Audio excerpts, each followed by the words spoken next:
নমস্কার, আমি জ্যোতিষ সম্রাট বিনয় শাস্ত্রী। আশা করি ঈশ্বরের কৃপায় আপনারা ভালোই আছেন। আজকে আমার ভিডিওর আলোচ্য বিষয় বৃষ রাশি বা লগ্নের জাতক জাতিকাদের আগামী জানুয়ারি 2026 কেমন যাবে।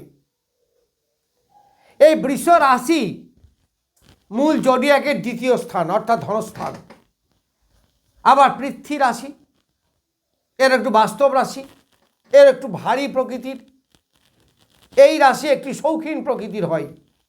এই রাশির লোকজনরা একটা বিলাসীভাবে জীবনযাপন করা, এইগুলো এদের মধ্যে থাকে।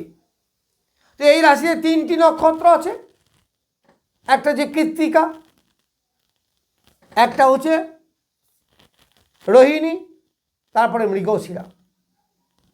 তো যাই হোক না কেন, এই রাশির লোকরা সুন্দরভাবে জীবনযাপন করতে, লাক্সারিভাবে জীবনযাপন করতে খুব পছন্দ করে। তো এই রাশি বা লগ্নের 1 তারিখের গ্রহ সন্নিবেশ, রাশি বা লগ্নে কোনো গ্রহ নেই, দ্বিতীয় বক্রী বৃহস্পতি, তৃতীয় কোনো গ্রহ নেই, চতুর্থে কেতু, পঞ্চমে কোনো গ্রহ নেই, ষষ্ঠে কোনো গ্রহ নেই, সপ্তমে কোনো গ্রহ নেই, অষ্টমে চতুর্গ্রহ যোগ, রবি, বুধ, মঙ্গল এবং শুক্র। তো শুক্র তো রাশিপতি বা লগ্নপতি, সে বসে আছে অষ্টমে নিজের নক্ষত্রে। তারপর নবমে কোনো গ্রহ নেই, দশমে রাহু, একাদশে শনিদেব এবং দ্বাদশে কোনো গ্রহ নেই। তাহলে এই গ্রহ সন্নিবেশ আপনাকে জানুয়ারি 2026-এ কী ফল দেবে? প্রথমে দেখুন, লগ্ন বা রাশির দ্বিতীয় আছে নৈসর্গিক শুভ গ্রহ দেবগুরু বৃহস্পতি, সে নিজের নক্ষত্রেই বসে আছে। তারপরে অর্থনৈতিক কাঠামোর একটা যে ডেভেলপ হবে, এতে কোনো সন্দেহ নেই। পরিবার পরিজন, আত্মীয় কুটুম্বের সঙ্গে একটা সুসম্পর্ক, সেটা সৃষ্টি হবে। এই বৃহস্পতি অষ্টমপতি এবং দশমপতি। তাহলে অষ্টমপতি এবং দশমপতি হওয়ায়, অষ্টমপতি এবং একাদশপতি। তাহলে একাদশপতি মানে আয়ের পতি, যে আয় করতে সাহায্য করে যে গ্রহ, আবার অর্থের কারক গ্রহ বৃহস্পতি। তাহলে অষ্টমপতি এবং একাদশপতি হওয়ায় গুপ্ত পথে অর্থ উপার্জন হওয়া, উত্তরাধিকারী সূত্রে হঠাৎ কোনো অর্থপ্রাপ্তি, এইগুলো আপনাদের ঘটতে পারে।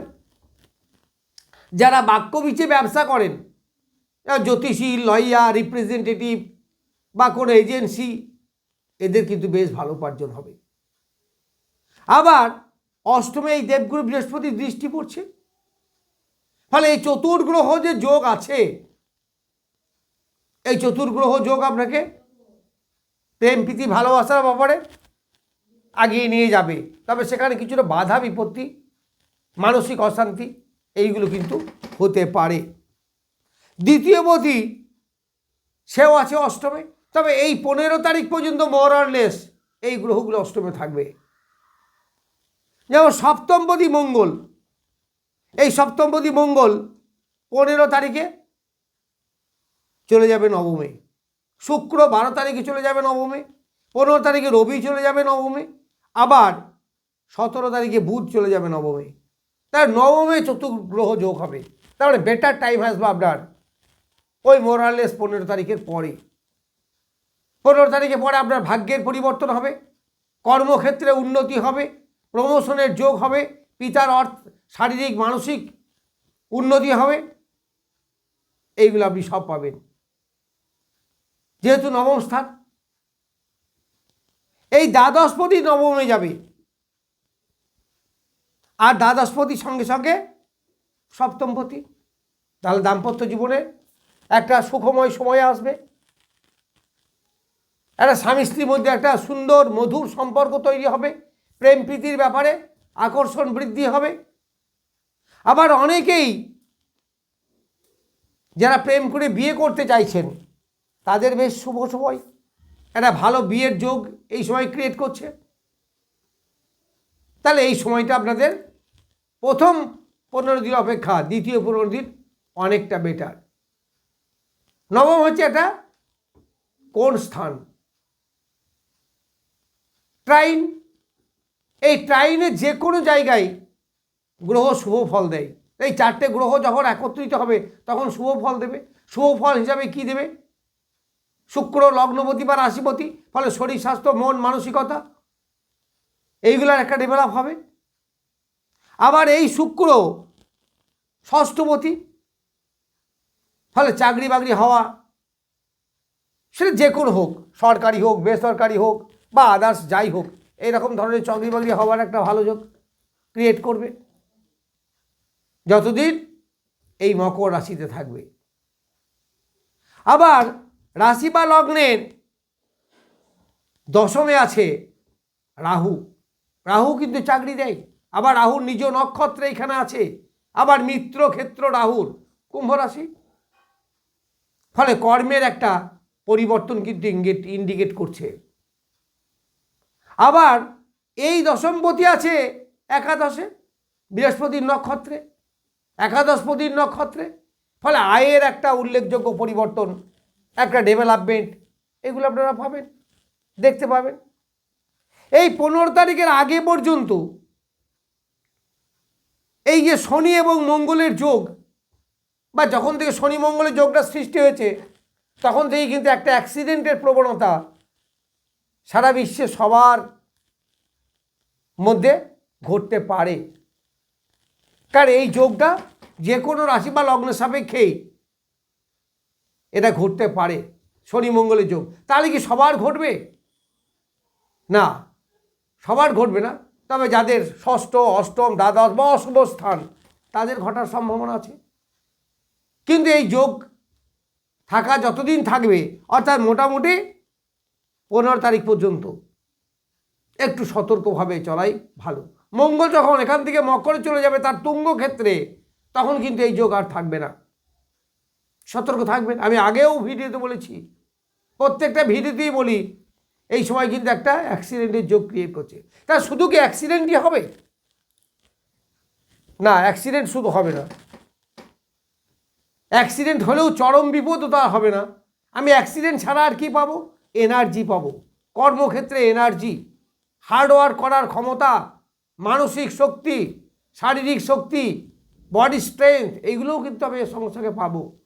তবে যারা গাড়ি ঘোড়া বেশি চালান একটু সাবধানে চালাবেন, যদি এখানে বৃহস্পতির দৃষ্টি আছে এই মঙ্গলের উপর, যার জন্যে খুব একটা ভয়ের কিছু নেই। রবি এখানে বসে আছে, কিন্তু রবি শুক্র যোগ, আপনার দারিদ্রতা যোগ, এখানে একটা মান সম্মান, একটু স্বাস্থ্যহানি, একটু ইমিউনিটি পাওয়ার কমে যাওয়া, এইগুলো কিন্তু হতে পারে।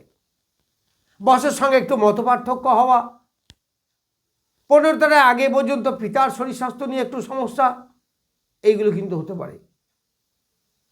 এগুলো থেকে একটু সাবধানে থাকাই ভালো। একাদশে শনি, ফলে হার্ডওয়ার্কের মধ্যে দিয়ে অর্থ উপার্জন, পায়ের দিকে সমস্যা, পায়ে আঘাত লাগা, বিশেষ করে হাঁটু বা কোমরের নিচে, আবার 15 তারিখের পরে হাঁটু বা হাঁটুর নিচে, এই সমস্ত জায়গায় আঘাত প্রাপ্তি হওয়া, এই সমস্ত যোগ কিন্তু এই সময় দেখা যাচ্ছে।